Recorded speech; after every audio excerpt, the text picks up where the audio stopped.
smallest country in Central America, but it has a lot of mountains and also a lot of volcanoes. So I always tend to think of the country as having very fiery kind of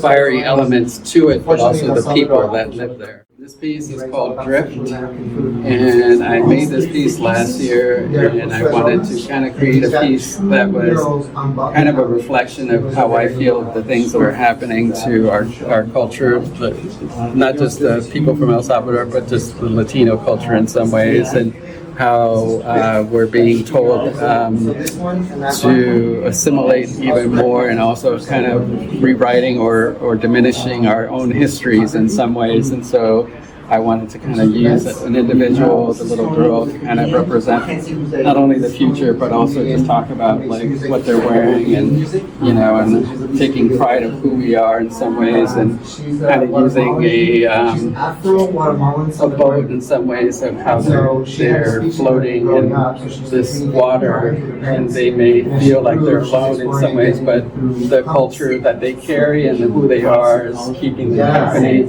but also helping them kind of move through some hardships in that sense of the moments that are happening at this time. And to me, it also, the land is very important to me. The land I feel that the land carries a lot of history and stories about the experiences that it sees that are happening to people and the environment in that way. And so I wanted to kind of show a little bit of the sadness and grief that may be occurring in that way, and how the land is kind of acknowledging that. And so the whole composition to me is about these different elements in that way. And is this women silhouette a mountain?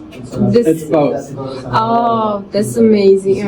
Well, that's the way I see it, When I painted it, that's the way I kind of wanted to interpret it, that it's a female, but it's also a part of the landscape in that sense. And again, I wanted to give it a humanistic quality of showing grief in some ways, and how I think the land really is talking or seeing the different things that are occurring and happening to individuals in that way, and is affected by it in the same way.